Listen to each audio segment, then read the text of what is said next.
Uh-oh. Something happened? No, my computer. Oh. Sorry.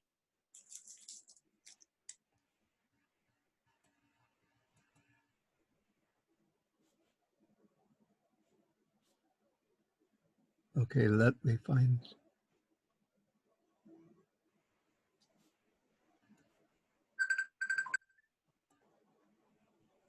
Hi.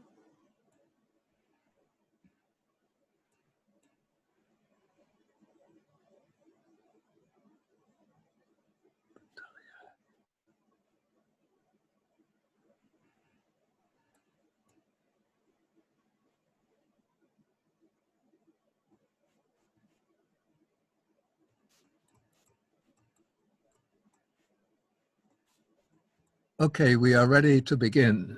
So we will start with reciting the homage to the Buddha 3 times. So if you have a Buddha image, you do 3 half bows to it.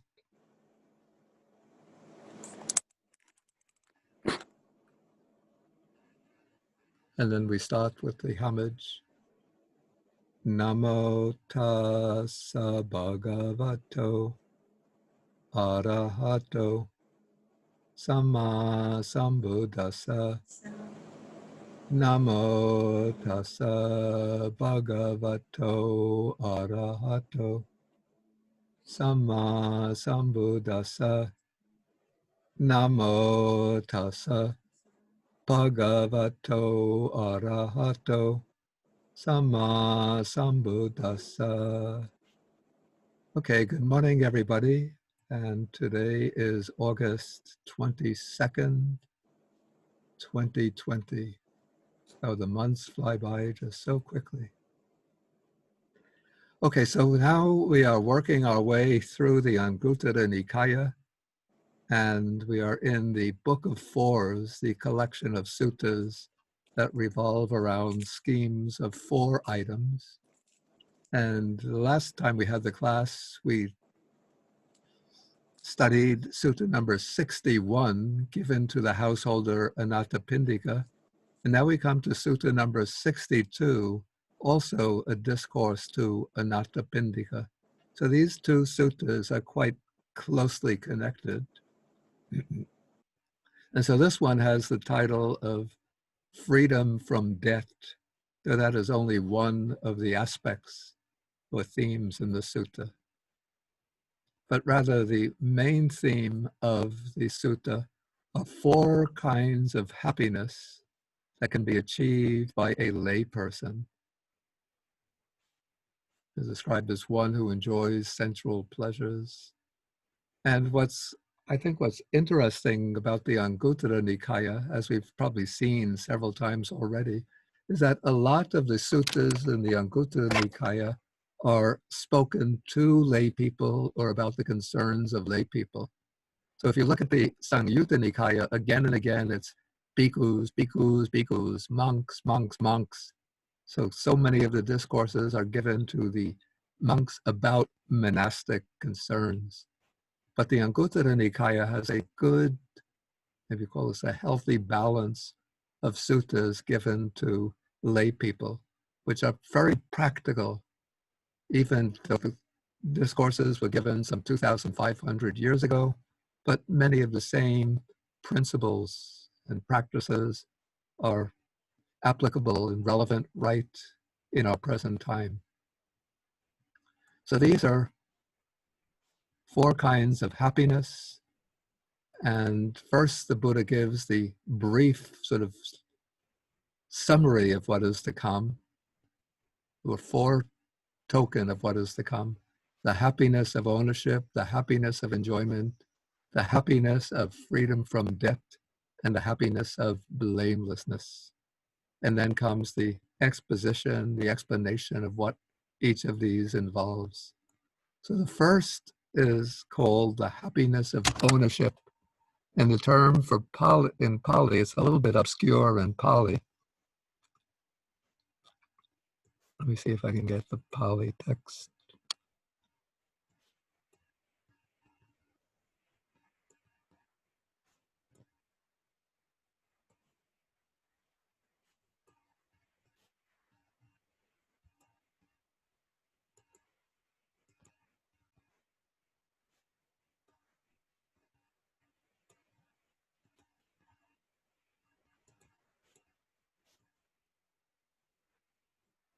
Yeah, in Pali it's called ati sukhang, which means simply, if you translate it literally, it means simply the happiness of there is.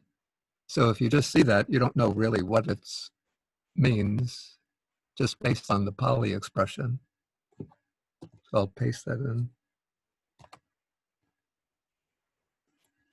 So the word ati means there is, and sukha is happiness. So what is he saying? What is the meaning of the happiness of there is? So when I was translating this, I took the liberty of not translating literally, but making the point clear. So I translated as the happiness of ownership, because you could see from the explanation that that is what is intended. So here the Buddha gives the explanation or the definition. Here he uses, maybe this was an unfortunate word to use, clansman, but it's spelled with a C, not a K. And in the Buddha's time, he was referring to a person, a householder, who has a family to support. So acquires wealth by energetic striving, amassed by the strength of his arms, earned by the sweat of his brow. And the key expression is righteous wealth, righteously gained. So this is wealth acquired by earning one's living through some type of right livelihood, a kind of livelihood that doesn't inflict harm and suffering on others and does not involve anything illegal. And so the happiness of there is the happiness of possessing wealth, wealth that has been gained righteously by a right means of livelihood. And so from this, you could see, people, when they hear about or when they read many of the Buddha's discourses directed to monks, where the Buddha praises the happiness of renunciation and emphasizes the need to be content with little, to get by with the minimal material requisites. They think that Buddhism is an extremely ascetic, demanding, austere teaching. But when the Buddha is speaking to lay people, he doesn't tell them to give up their wealth and try to imitate the lifestyle of the monks. But he says that it's quite acceptable, in fact, even necessary and desirable, to acquire wealth, as long as one acquires that wealth through your own effort, not by exploiting others, not by illegal means, gaining it righteously,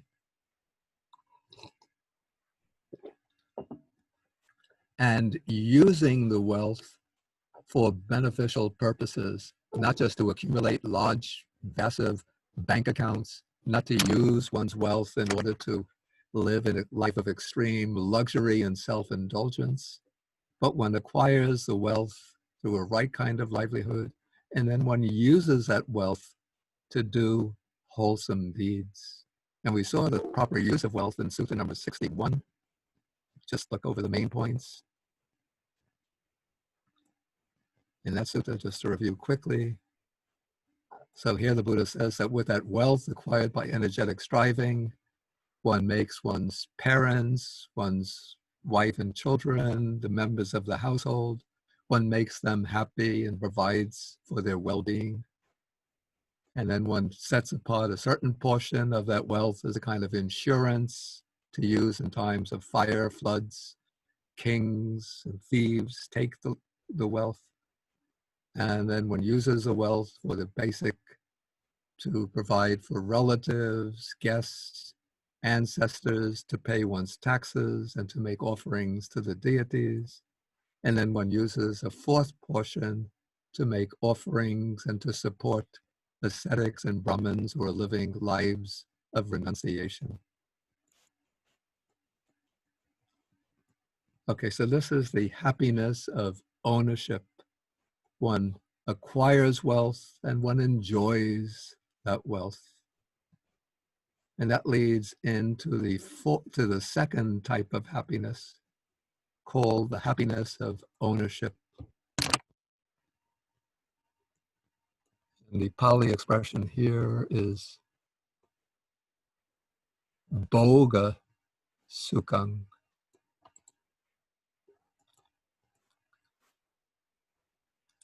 The word boga can mean enjoyment. Yeah. So this is the happiness of enjoyment, the happiness of use. And so here the Buddha speaks very concisely. He says, here with the wealth acquired by energetic striving and so on, the clansman enjoys his wealth and does meritorious deeds. And we saw in Sutta number 61 some of the meritorious deeds that he does. We could say that one uses the wealth to support one's household. Also, what the Buddha mentions is using the wealth as for acts of dana, acts of generosity. And he mentions supporting ascetics and Brahmins. But I would also add to this, one should use that wealth for philanthropic purposes, to give to worthy causes, especially when there are people, say, suffering from various types of illness, and then there are associations, medical associations, that are working to try to develop cures for those illnesses, cures for cancer, heart disease, muscular dystrophy, Alzheimer's disease, heart disease. So you could make donations for that purposes, for those purposes. There are people who are afflicted with chronic hunger, malnutrition, and organizations that are working to combat hunger and malnutrition. One could make donations for those purposes. Organizations that are seeking to combat climate change, 350.org, for example, the Sierra Club.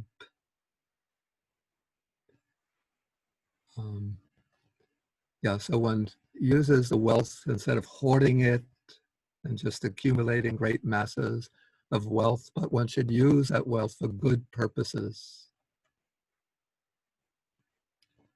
to help and to benefit others.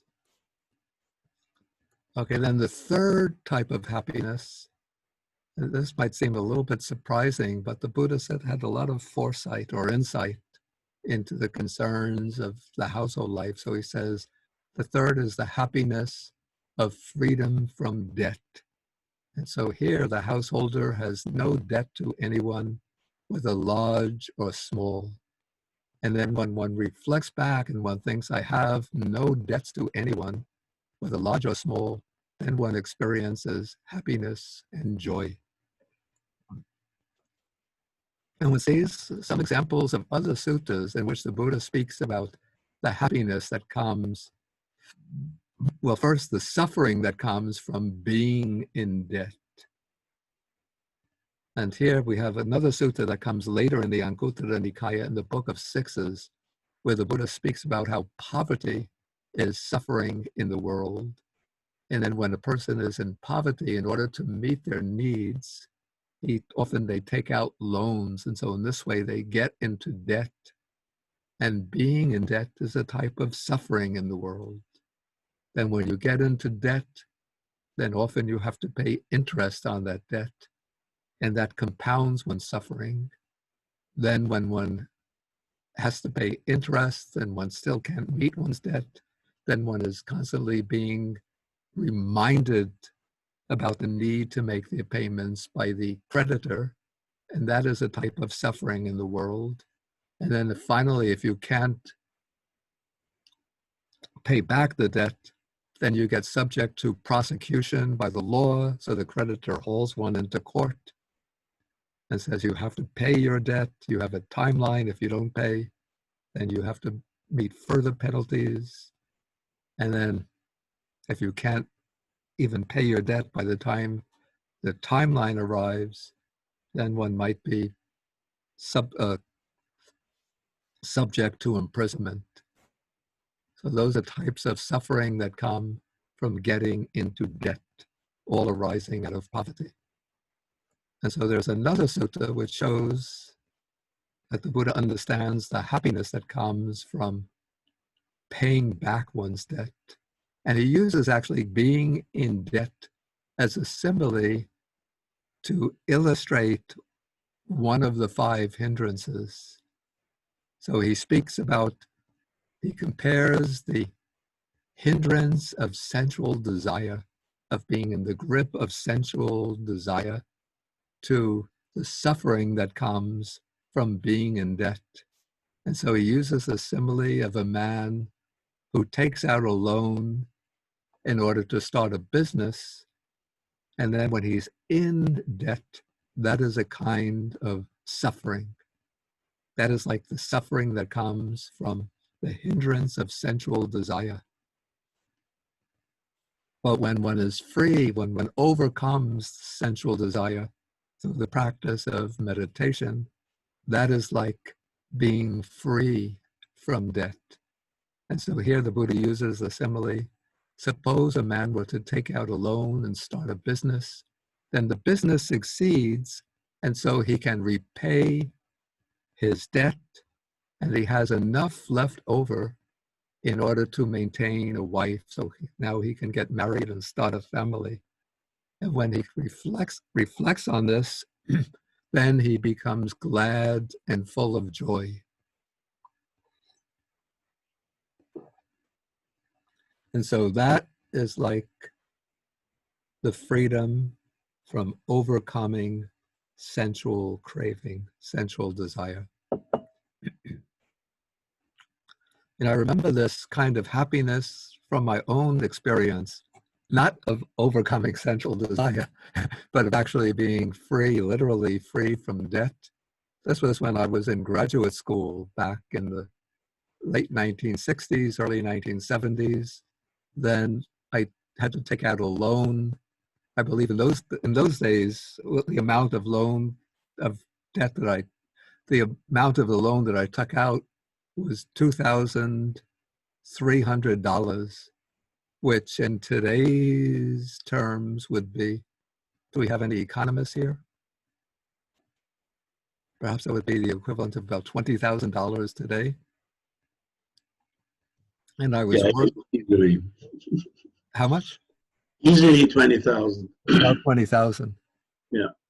Yeah, and I was working part-time. I was a part-time lecturer in world religions at State University of California at Fullerton, and I saved the money that I earned through teaching.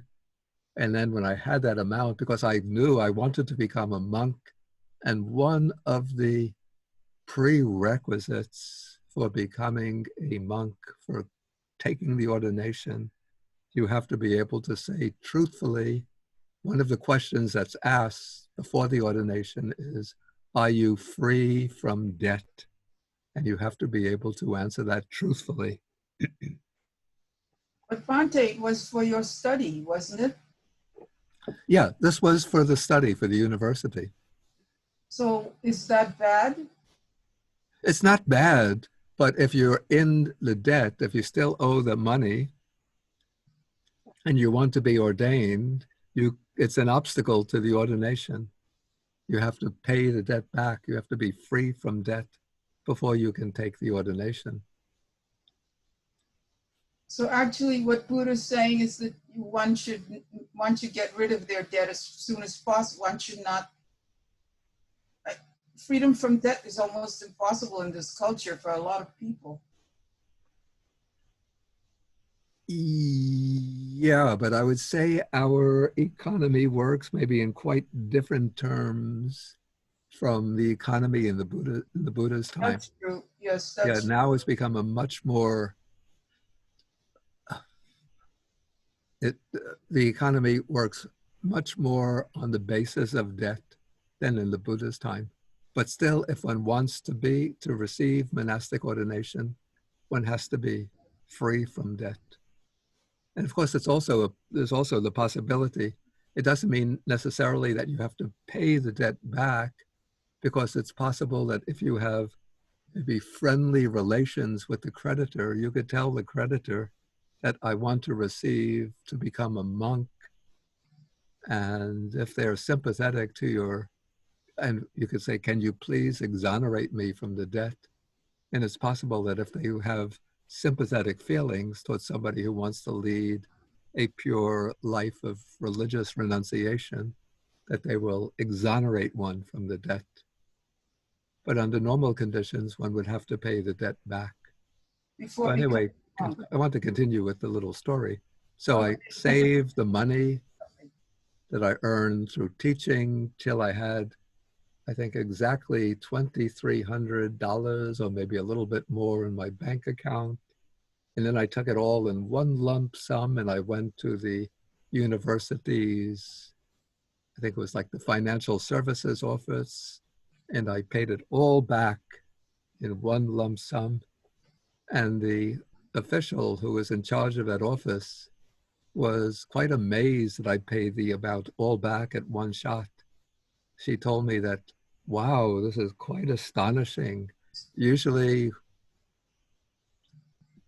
when people take out a debt, a loan for their education, it takes years for us to get the loan back, and we have to keep on sending them reminders month after month. But here, you just brought it all back and paid it back in one shot.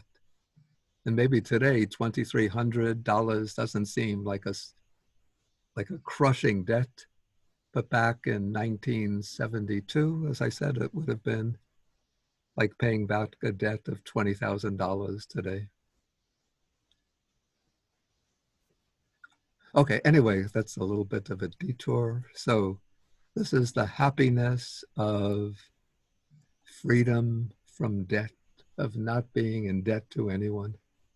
Of course, now, if you're starting a business or you've taken a mortgage on a home or you're going to school, well, I have to say, I mean, this is a little bit of a side, but it's almost criminal today, the way such heavy debts are laid on students who want to undertake college and university studies. When I was an undergraduate, I went to Brooklyn College, which was part of the City University of New York system. I think there was something like a $50 registration fee and then no tuition at all.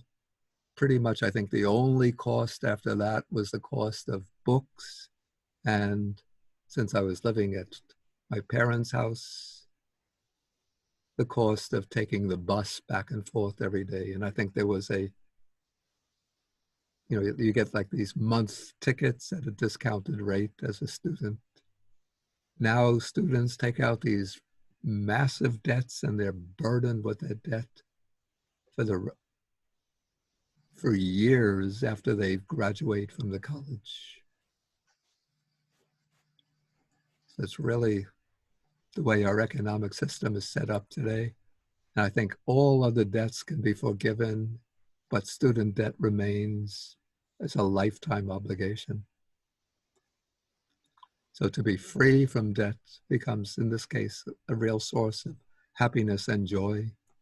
And then the fourth type of happiness that the Buddha speaks of is the happiness of blamelessness. And in this case, he says, the noble disciple is endowed with blameless bodily, verbal, and mental action.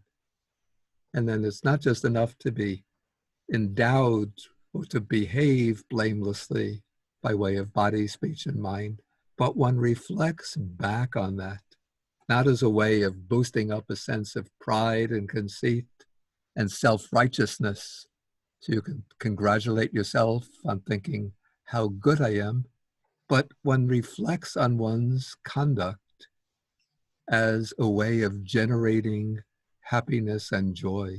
This is actually one of the 6 recollections amongst the group of meditation subjects called the 6 recollections. So the 6 recollections are recollecting the virtues of the Buddha, Dharma, and Sangha, then the recollection of generosity or charity, and then the one that's relevant here is called Silanusati. This is the recollection of one's virtuous conduct, one's good conduct.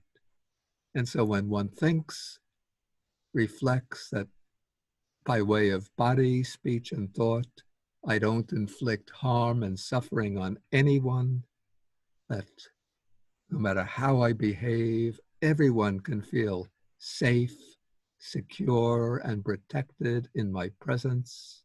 I don't kill, I don't steal, I don't commit sexual misconduct, I don't lie, I don't spread scandalous stories to create conflict and division between others.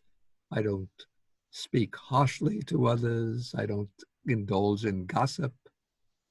I don't even think thoughts of harming others.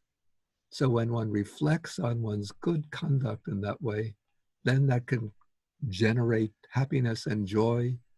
And that kind of happiness and joy, once one generates that happiness and joy, then one can, by reflecting in this way over and over, that happiness and joy can rise and intensify, even to the point that it could lead the mind into the state of upachara samadhi, access concentration.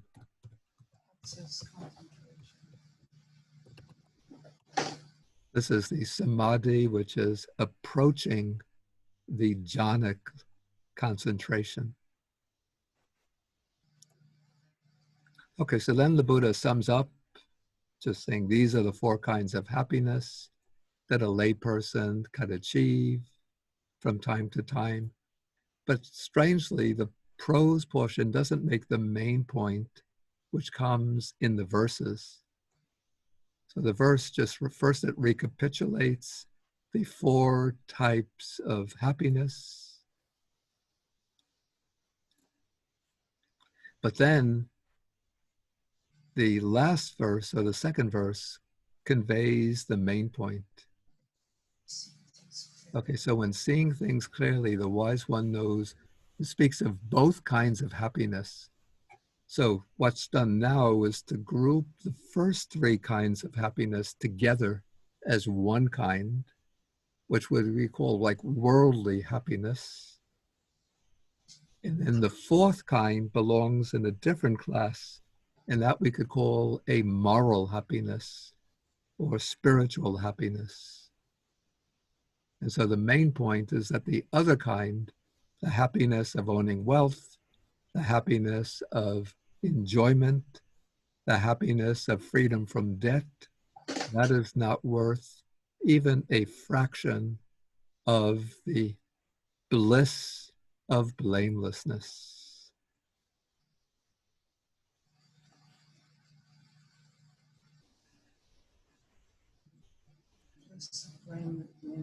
Okay, maybe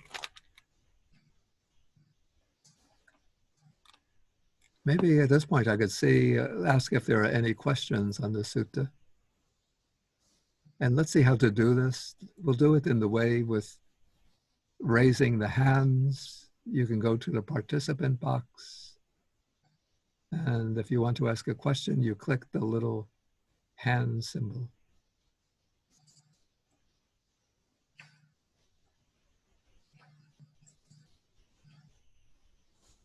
Okay, I don't see any hands, so maybe the sutta is self. Oh, I see. I'm sorry. There was some questions. Okay, HDM, I think is first. I have a good. Actually, okay, you go first. I see that there are some questions ahead of you, but you go.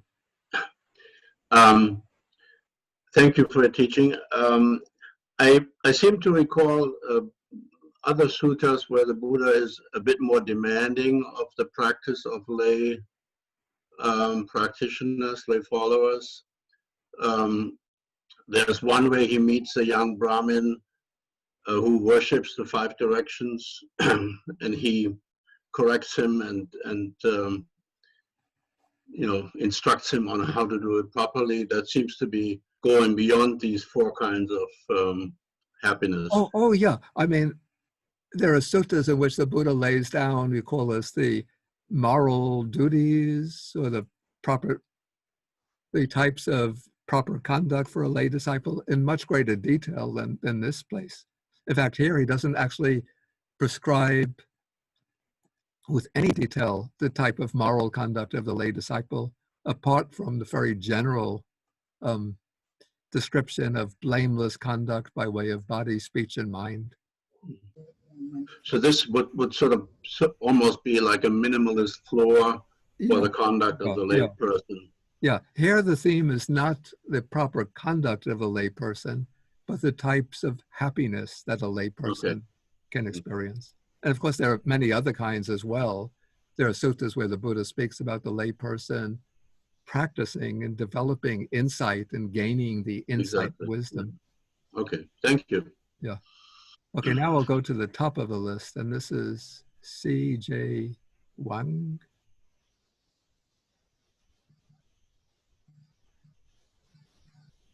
Wang Zhiren. We have to unmute. I think you can unmute yourself. Okay. Sorry. We're talking about the debt. That's about the money part.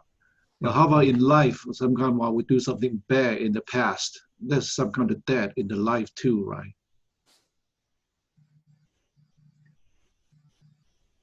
Yeah, though that's not the monetary debt or the debt in property. And this sutta is concerned with the monetary debt.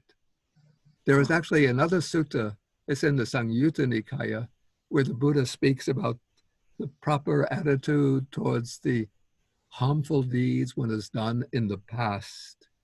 Let me see if I can remember where that sutta is. I mean, it's a very different topic, but we'll just take a quick look at it.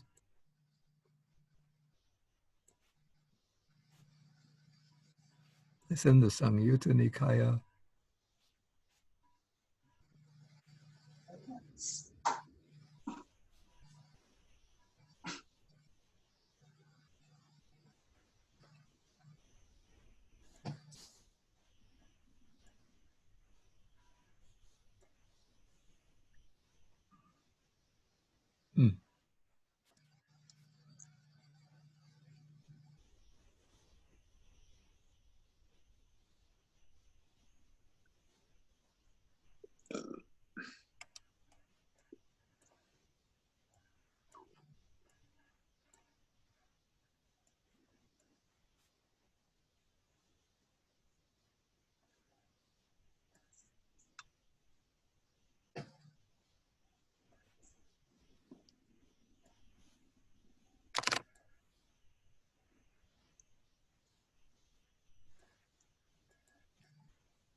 Okay, we take the example here.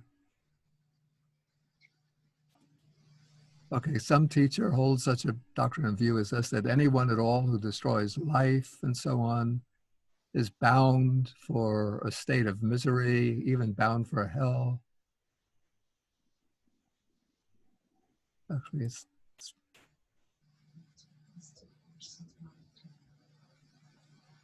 oh, yeah, this is the way the Buddha teaches. Okay. So one reflects in many ways, the Blessed One, the Buddha, criticizes the destruction of life. So suppose in the past one took life, maybe not killing human beings, but maybe you enjoyed hunting and fishing. And so you reflect that the Buddha criticizes the destruction of life, and he says, abstain from the destruction of life. So that is the injunction. And then you reflect, now in the past, I destroyed life to such and such an extent. That wasn't proper. That wasn't good. But though I feel regret over this, that evil deed of mine cannot be undone. So you can't undo the bad karma that one acquired. But you reflect thus, and then you abandon that particular type of unwholesome deed, and one abstains from that unwholesome deed in the future. So in that way, he says, that comes about the abandoning of that evil deed. So in that way, you overcome or transcend that evil deed. So the karma remains. You can't obliterate the karma, but you make the determination that you're going to observe this principle of good conduct from now on into the future, and then you don't commit transgression in the future. Okay, thank you. Okay, so now we come to Ravisara. Thank you, Bhante. Hope you are back in good health. Yeah. Bhante, wondering what would be a good definition for blameless mental action? Basically, it would be summed up in avoiding thoughts of covetousness, that is, wishing to acquire the possessions of others, avoiding thoughts of ill will and resentment, especially wishing harm to come to others, wishing others to meet with harm and misery, and holding wrong view, particularly the view that denies or rejects the working of karma. So that would be the unwholesome type of mental action. And so the type of good action would be thoughts of non-covetousness, thoughts that are free from extreme greed and miserliness, thoughts of goodwill towards others, loving kindness and goodwill towards others, and holding right view, the view that affirms the reality, the validity of the law of karma. So that would be, in brief, 3 types of wholesome mental action. Thanks very much, Bhante. Okay, Namal? Good morning, Bhante. Good Thank you morning. for taking my question. My question is about when you spoke of philanthropic actions, generosity. Wait, say again. About philanthropic actions and Yeah. generosity. Apart from the good that goes out to the recipient, and when the Buddha says happiness, is that a be-all and end-all end point? Or is there some, if you were to direct the magnifying glass towards yourself, is it a way of eventually renouncing everything?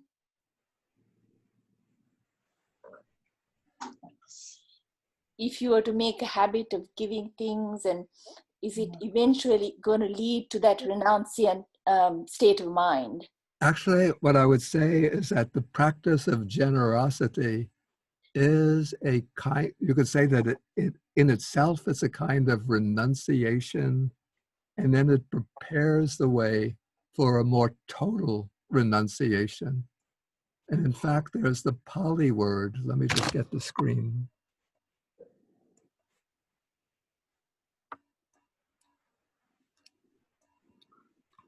There's a Pali word, chaga, which is the same as the Sanskrit word tyaga, which has 2 nuances. One nuance is that of generosity. And so amongst the anusatis, the recollections, we have chaganusati. And that is explained as the householder recollects that I dwell at home with a mind free from the taint of miserliness. I delight in giving and sharing, and so on. So here chaga has the meaning of generosity, that disposition or inclination to give, to practice dana, Yes. and the enjoyment of giving. But the other nuance of chaga is giving up, renunciation. And so when the Buddha is speaking about the virtues of a monastic person, then he also includes chaga. And here, chaga doesn't mean so much generosity, but it's the attitude of renunciation, being able to live simply content with little. Okay, let us take. Thank you, Bhante.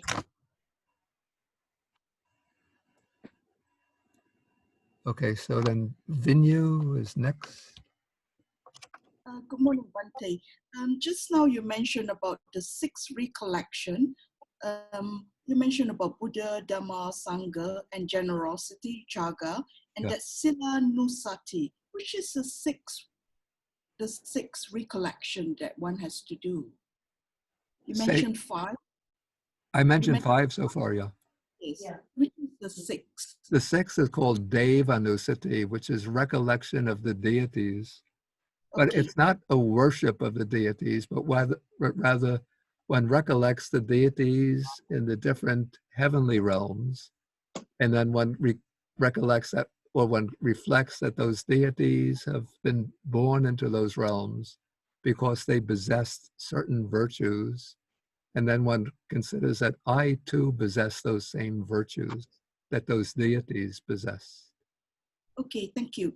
My second question is basically is regarding the, normally the temple, as I understand that in the old days, they normally actually lend out money to the farmers or the peasants as a center of gathering. So just out of curiosity, do they actually charge interest and that to help the farmers?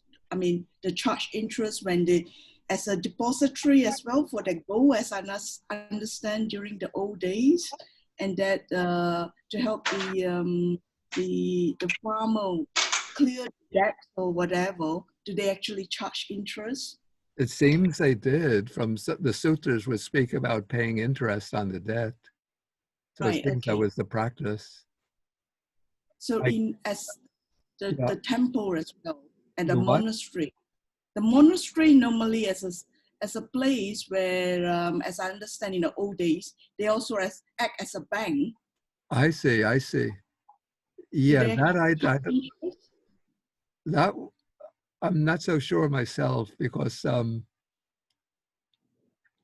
in the Buddha's time, of course, the monasteries would not have been lending money to farmers. But later in the history of Buddhism in Sri Lanka, maybe Burma, perhaps the monasteries would receive a lot of offerings of money, and then they would lend the money to the farmers, perhaps so.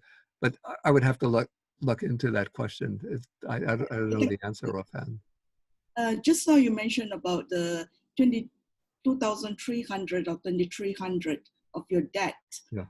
In today's term, I've just checked, it's 14,256.75. Okay, so 14,000. Still, it was not a small amount. Yeah, it's relatively small. But if you would have 2,300 now, in today's term, it's basically just 480. In terms of purchasing power. Oh, I see. 2,300. Yeah. Yeah, it's just 480 US dollars. Yeah. That's all. Thank you. Okay. So then we do Savan Kumar. Hello, Bhante. My question is, out of four points of the happiness, the first 3 points is combined and compared with the fourth point. Am I right? Yeah, the first three kinds of happiness are grouped together as I call this worldly or mundane happiness.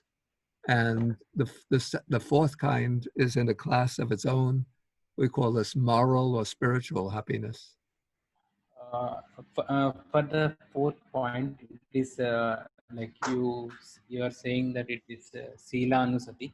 Is it just highlighting that the benefit of following the 5 precepts? I didn't say that the fourth one in itself is Sila Nusati, but the fourth one is just the happiness of knowing that one's conduct is blameless. But what I said is that one could use that as the starting point for practicing Sila Nusati, when one keeps on reflecting over and over again as a meditative practice that one's conduct is blameless, then it becomes Sila Nusati.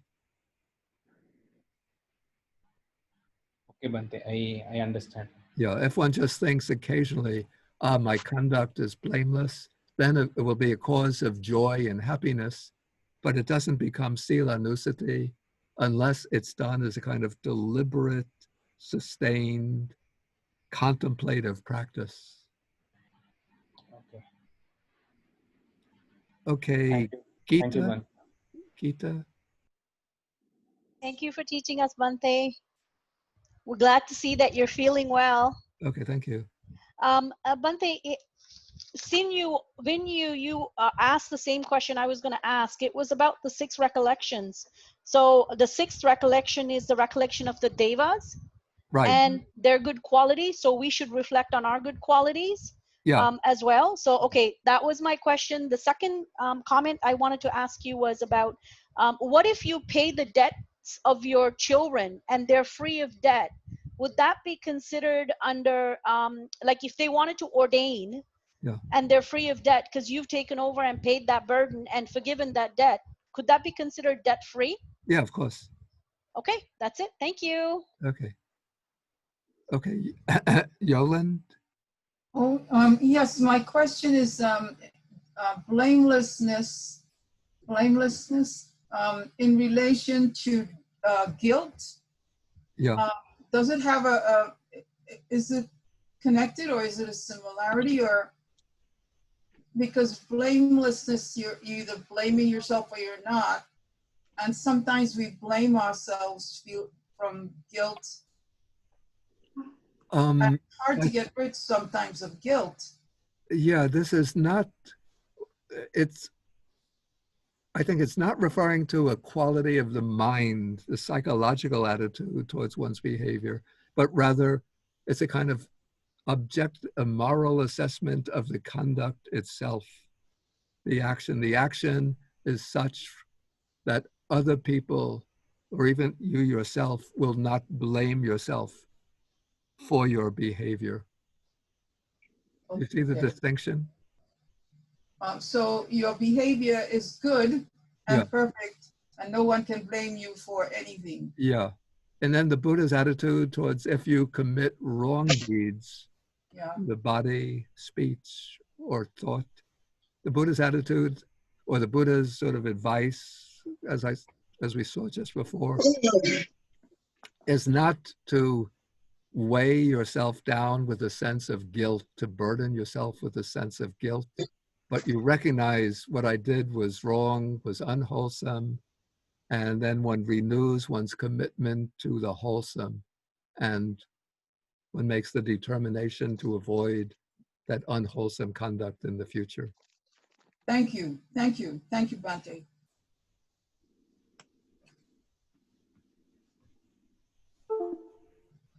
Okay, let me get...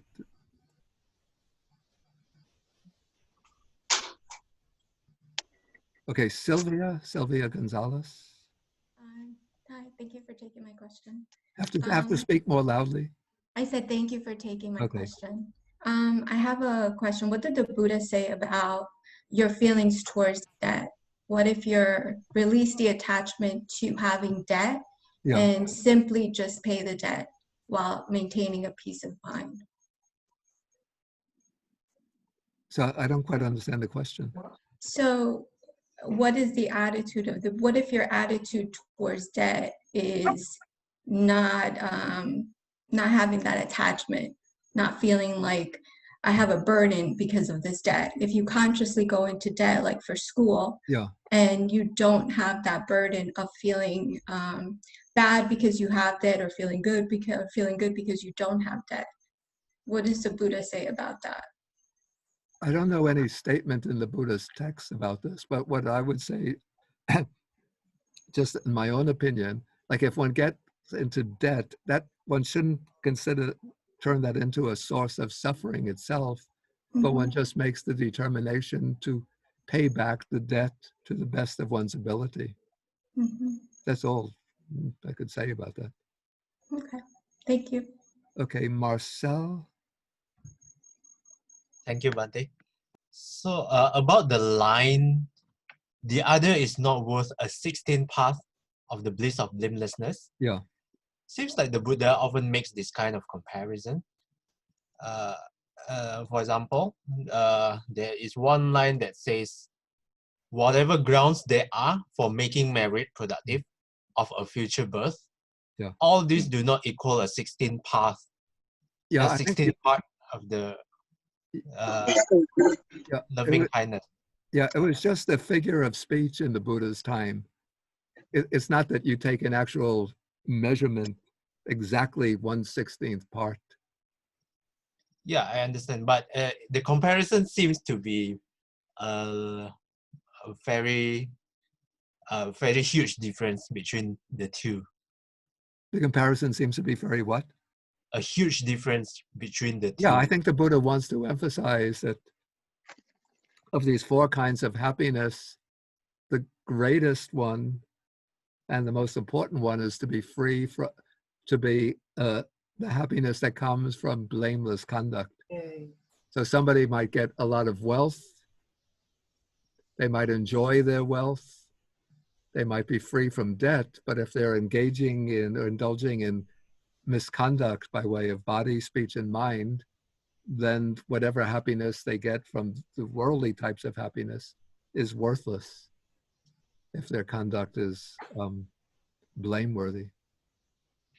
Yeah, so the question is, since the happiness of bliss of blamelessness worth so much more, is there still a point on doing the first three conducts? Or doesn't it make more sense to solely focus on the fourth happiness? No, because the Buddha also expects that a lay person, if he's living in oppressive poverty, burdened with a heavy debt, even though his conduct might be blameless and in that sense a source of happiness, but still he'll meet with difficulties and suffering in the worldly aspects of the life. So you want to have a kind of balance of worldly happiness as well as the moral or spiritual happiness. Understand. Thank you, Bante. Okay, Gao.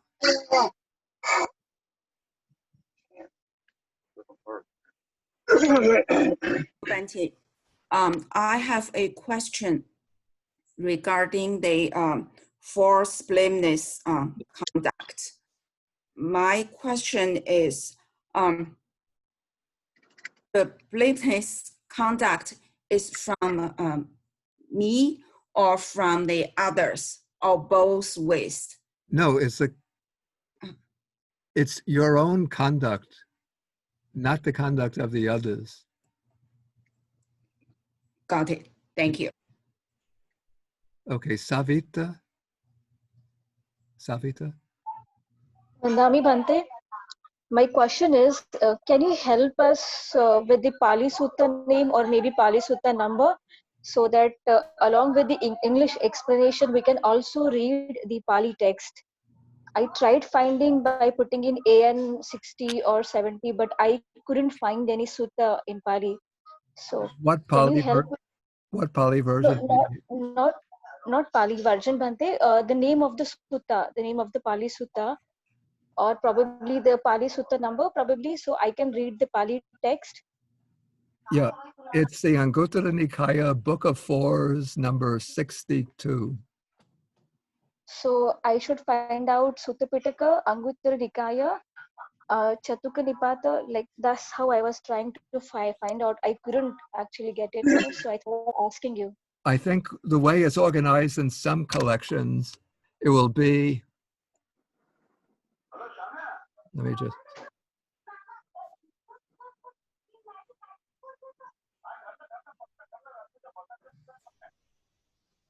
you should be able, if you're using the Chatta Sangayana, the online version, Yes, Bante. you just go to the Chatuka Nipata, that's the collection of the fours, and then you look at the numbers on the side.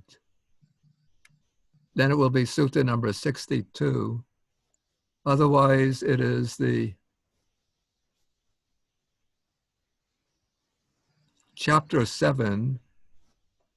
Okay, chapter 7. And in chapter 7, it's Sutta number 2. What is that? No, that was Patakama Vagga. I was trying to read it. Yeah, it's in Pataka. Patakama and it's then the second sutta in that chapter. Okay, Bhante. I was looking for the same. Thank you, Bhante. Okay. Okay, then Heng. Morning, Bhante. I just want to ask this scenario. Let's say, for example, this lay person, he contributed a lot in the building of temple or for the sasana, but he borrowed the money. That means he in debt. So to finance this temple construction or what, but he's happy to do that. But on the other hand, he's in debt. Yes. So how are we going to reconcile this? I don't know. He should just pay the debt back. Yeah, I don't have an easy answer to that. Okay, I think I would want to move on and see if there's some other interesting sutta that we could take in this class. Bhante, could you unmute everyone, please? Unmute everyone. I don't like to do that because people are sometimes talking or there's noise in the home. So if somebody wants to speak, they should unmute themselves. Oh, I mean mute everyone. Mute everyone. Okay. Okay, let us go back to the book.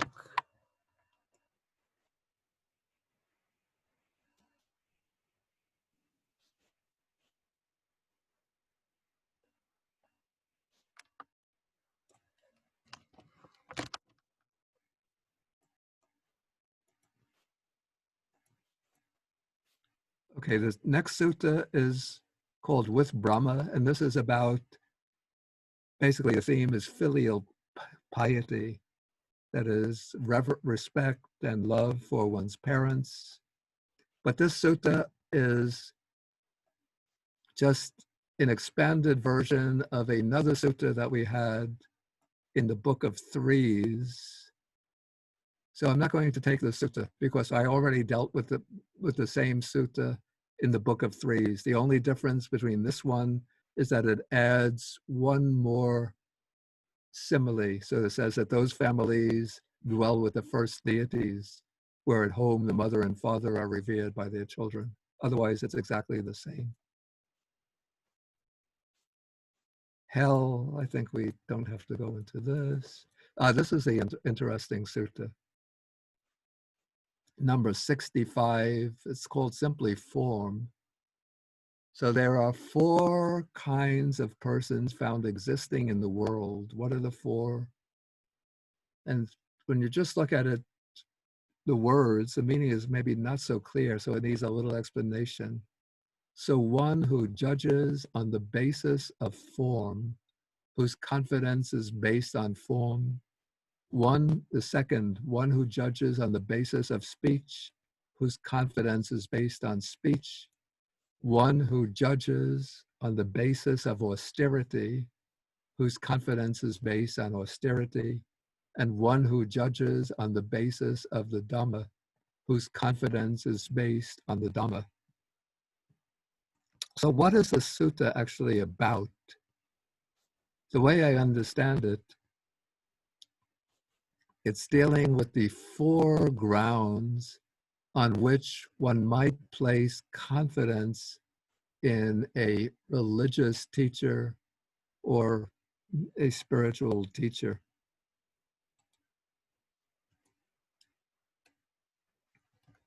I'll just get the Pali pasted in.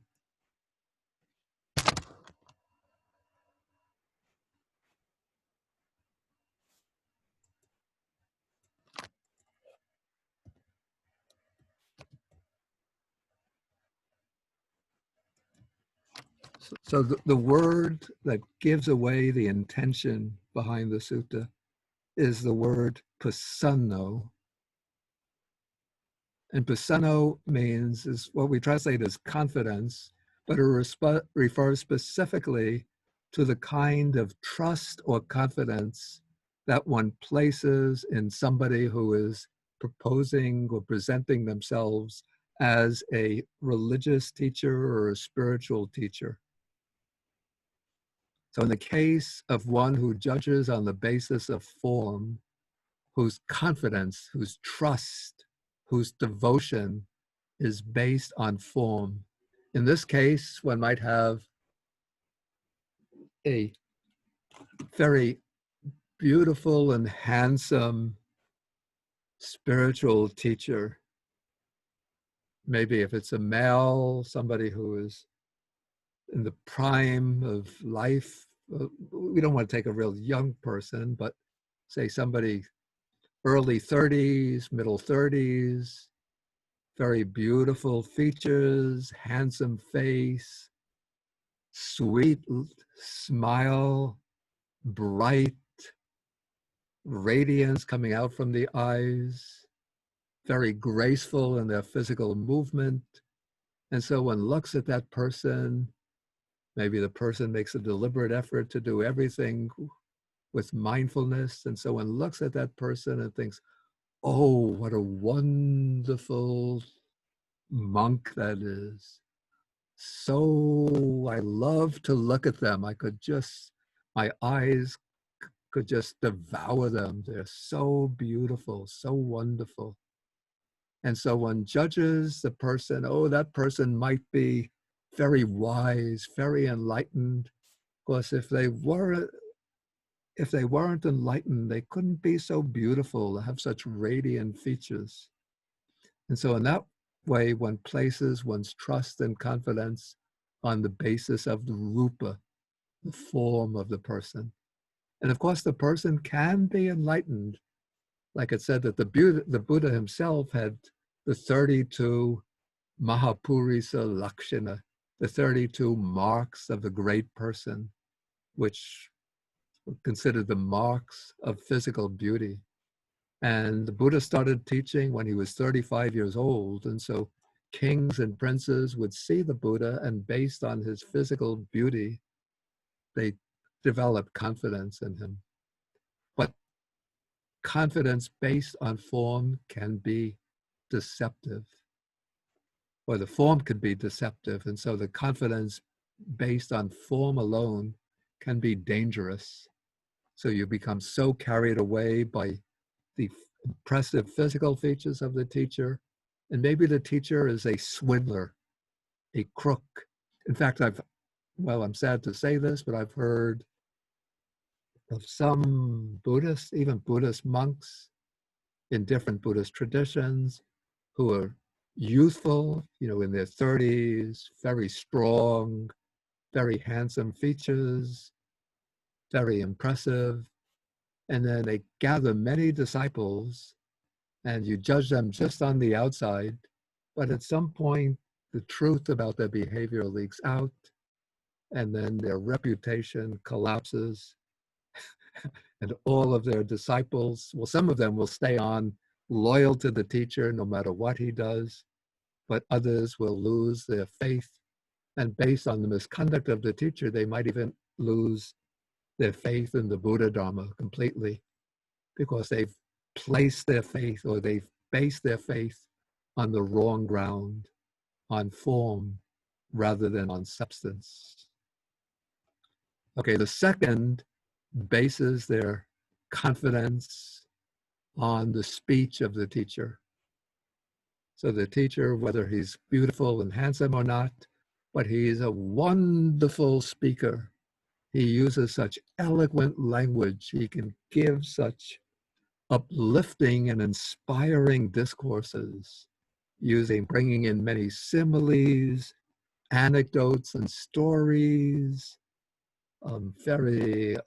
The sentences, each sentence is perfectly formed, no stammering, no uncertainty, no grasping for words, searching for words, but the speech, the discourse just flows out of him like water flowing down a river.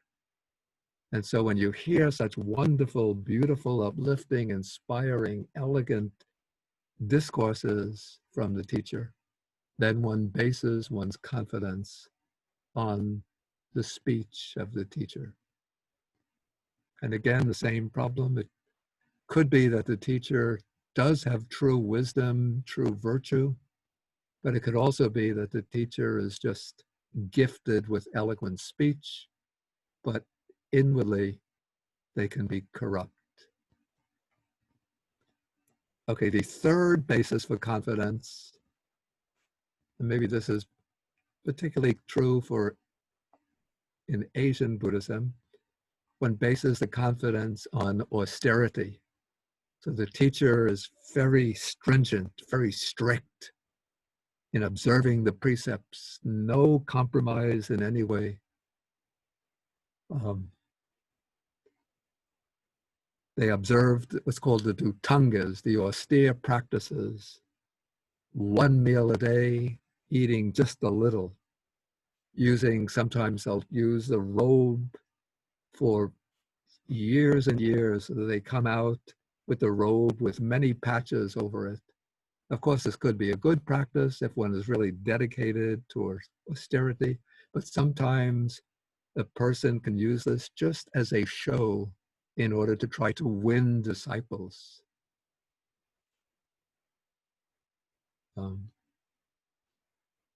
So using old robe with many patches, eating just 1 meal a day, and being, what are some of the other practices? Even in Sri Lanka, I knew monks, who would live in the cemetery or spend time in the cemetery. Of course, that's a good practice in order to overcome fear. But here we have the case of a person who is using this just as a means of show in order to gain followers. So if you base your confidence just on the austerity of the teacher, not examining their conduct in depth, and not trying to see their commitment to the Dhamma, then you can be misled. It could be that the teacher is just using this austerity to collect funds, and then, for a certain time they're living out maybe in a very simple little hut on the edge of the forest, and in this way they start gathering donations, and then a couple of years later you see they're living in a palace and with accumulating many material goods. Okay, then the fourth basis for judgment is the Dhamma. I think here, maybe we have to take this in a double sense, twofold sense. One is the basis of the Dhamma that the teacher is teaching. And so the confidence will be based on the Dhamma that the teacher is teaching. But again, if you're just basing on the verbal discourses of the teacher, even though the teaching might be presenting the Dhamma correctly, but the teacher can be using the Dhamma just as a shield for their own nefarious purposes. So first you have to see, are they teaching the Dhamma properly and correctly? But Dhamma has another meaning, which is that of virtue, or you could say righteousness or virtue. And so here you have to base the confidence not only on the verbal exposition of the teacher, but on one's observation of the teacher's conduct in order to determine whether they really are living in accordance with Dhamma. And so maybe the word here, you base it on whether the teacher is guna sampanno. The word guna is inward virtues, virtues of character. This is what's rendered in Chinese as gongde. And so in that way, you try to determine whether the teacher is teaching the Dhamma properly and correctly, and whether, on the basis at least of their conduct, whether they have genuine inner Dhammas, inner virtues.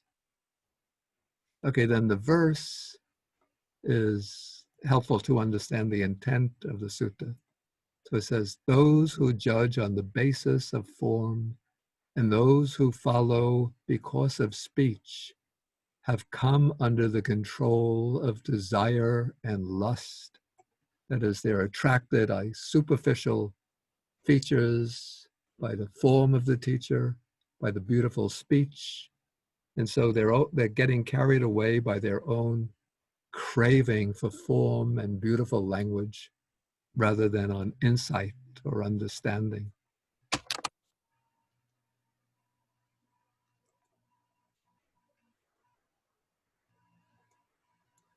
It says, Nabi jananti tejana. So they don't have higher understanding.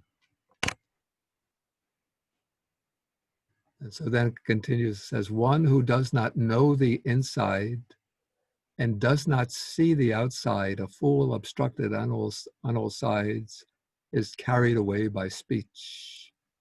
But then again, one who does not know the inside, yet who clearly sees the outside. This is the outside, the display of the teacher's beautiful speech. Seeing the external fruit is also carried away by speech.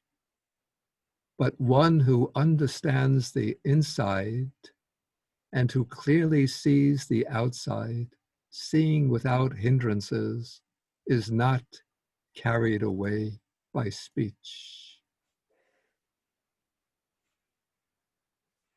Yeah, clearly sees the pajanati and vipassati, seeing without hindrance, vinivarana dasavi.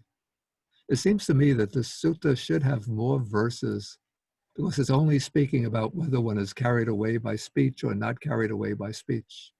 It seems that there should have been verses dealing with the matter of austerity and dealing with basing one's confidence on Dhamma. But sometimes in the process of oral transmission, it could be that those verses were lost. Okay, let's see if we could just have about 5 minutes now for questions. So I'll have to give priority to people who didn't ask questions previously. Let me get the list. Where are they?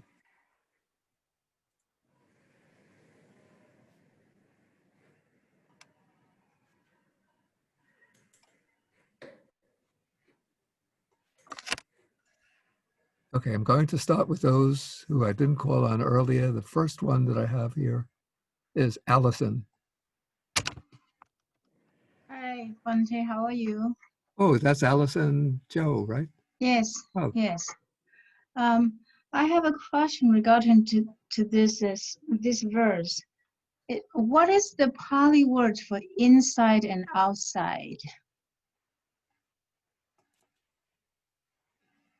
Inside is ajita and outside is bahida. So what does that mean here? It would seem, I just got the wrong, okay. It would seem that in the case, since it's putting the attention on speech or the focus on speech, or we could also bring in form, the inside would be the inner qualities of the person, whether they are inwardly, say, living in accordance with the Dhamma, where they truly have good qualities. Then the outside would be whether the form is beautiful or not, whether the speech is eloquent or not. In the case of austerities, whether they are showing an austere manner. Yeah, so that would be the outside. Okay, that's all. Thank you very much. Okay. Okay, then the other questions are all from people who had asked previously, so I take them in order. So Yoland. Yoland? I don't have a question, Bante. Oh, I see. Probably the hand was up from last time. Okay, Yeah. Vinyu? Yes, Bante. I have a question in regards to the basis of austerity. I'd like to ask a question regarding the Venerable Mahakassapa, where he's always living in austerity. And we understand, I mean, that he probably still alive. Is he, he's waiting for Maitreya to come to hand over his bowl as well as the robe to Maitreya. And I think that is a tradition. It appears quite late, yeah. Yes, what is your explanation for that? I mean, is it true or is it captured anywhere in the suttas? No, it's not in the suttas. It seems to be a later tradition, and the idea that an arahat from a previous Buddhist dispensation has to preserve the bowl and robe from the previous Buddha, it's not very convincing, I have to say. But it's a popular belief in certain Buddhist traditions. Yes. I don't even think we have it in the Theravada tradition, but I think this came into the Chinese Buddhism through the maybe through the Sarvastivada school. I'm not sure of the origins of that. It's because I have seen all the relics or the sarira of all the arahants, the great disciples of Buddha, the 10 disciples, except Mahakassapa. So that was the, I asked the question, that was the explanation I was given, that he's living in some sort of ecstatic life. I was even given a name for the place that he's living it's in, supposed to be Kukutapada. Kukutapada mountain. So it's a mountain, it's someplace in India, though the Chinese now identify it with a mountain in Yunnan province. Yunnan province. Yes. So they say that he's gone into the cave and then the entrance of the cave closed up, and then he's sitting there in deep meditative absorption waiting for Maitreya to appear in the world. But it's just a popular belief. It doesn't have a canonical source. All right. Okay. Thank you. Yeah. Okay. Savan Kumar again.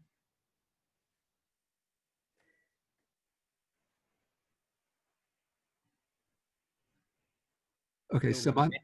Yeah. Okay. Did you have a question? Yeah, I have a question. It's regarding the fourth point. It says that observes based on Dhamma. When I see a sutta in Majjhima Nikaya 95, Chanki Sutta, in that there is a sentence. It mentions that a householder or a householder's son goes to him and investigates him in regard to the three kinds of states. Right. In regard to the states based on greed, in regard to the states based on hate, and in regard to the states based on delusion. Yeah. Is it referring to these qualities? Yeah, we could say that. Yeah, we could say that. That is sort of elaborating the point being made here. Okay. Thank you, Bhante. Okay. Let me take on AN because he or she didn't ask a question earlier. Hi, Bhante. Thank you so much for all the work that you did for us. Yeah.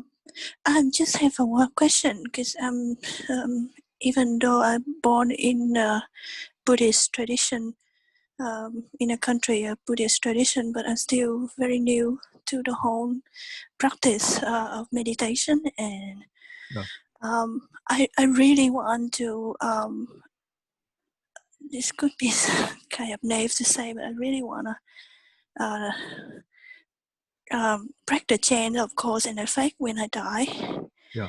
And one of the lecture that I heard that I have to find a teacher that actually achieve enlightenment in this lifetime to be able to build the faith in Buddhism and the Dhamma, like basically find the Arahant. So my question is like, how can I find a living Buddha in this lifetime and be able to pray to continue my Yeah, I'm sorry, but we have to take questions that are relevant to the subject of the class.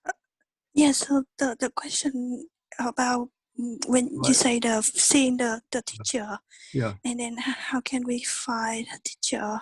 I think you just have to look for various teachers and just don't be concerned with finding somebody who is an arhat, but just try to find a teacher who seems to exemplify the Dhamma and could teach the Dhamma properly and who seems to be following the Dhamma properly themselves. How do we have the wisdom to do that? You have to use whatever wisdom you have. There's no surefire guarantee. Yeah. Thank you so much, Bhante. Okay, I have to go now. I'm sorry that I can't take the remaining questions. So because we have to go for the lunch.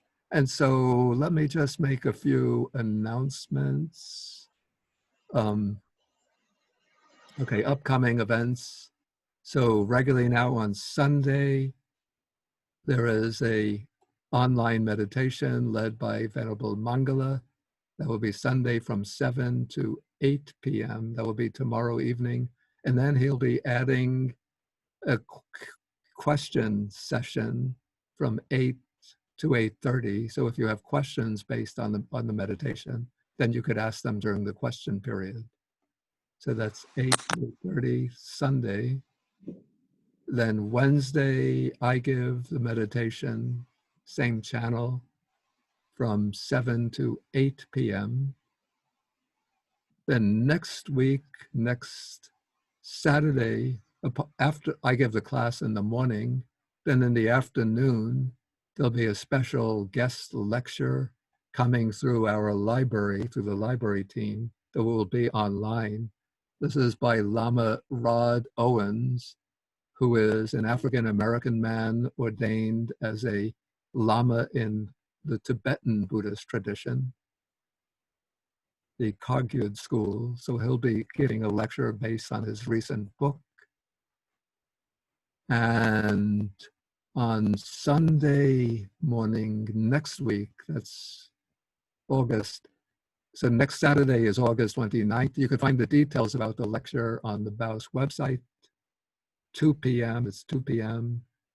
Then Sunday, August 30th in the morning from 10 to 11:30, we will be having the Ulambana ceremony. That's an important ceremony in the Chinese Buddhist tradition.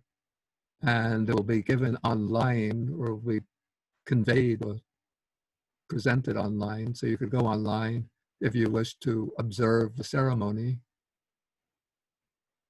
And that's an important ceremony in the Chinese tradition. It is almost like the counterpart in the Theravada tradition. We have the Katina ceremony. So the Ulambana is almost like the Chinese counterpart of the Theravadan Katina ceremony. And then on Sunday evening and Thursday evening from 7 to 7:45, my students Stephen Sass and Regina Valdez, they have a program called Sutta and the City. So it's an open Sutta discussion period. And you could find the details of that by going online in Google and searching for Sutta and the City, and that will give you the link. Okay, so I'm going to end just with one verse for sharing the merits, because I'm running late.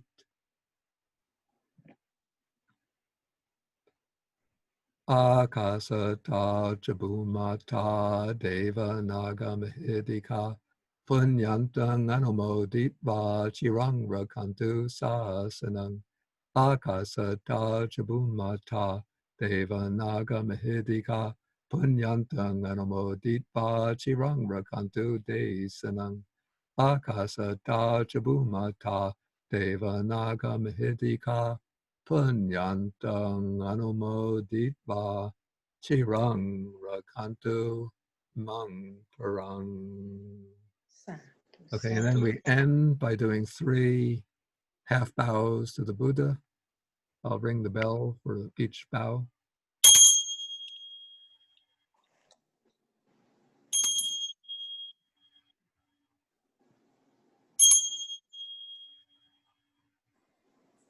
And bow to Bhante. Sadhu, sadhu, sadhu. Sadhu, sadhu. Sadhu, sadhu, sadhu. Thank you, Bhante. Thank you, Bhante. Okay, so Be thank you all well. for joining us. Thank you, Bhante. Okay, Thank you, thank you all Bhante. for joining us. Thank you, Bhante. Have a good day. Thank you, Bhante. Okay, I'm Thank going you, to Bhante. Bhante. Thank you, Okay. Bhante. Bhante. Okay. Thank you, Love you, Bhante. Bye. Okay. Bhante. Okay. Good morning. Bye, Bhante. Okay. Bye, Bye. Bhante.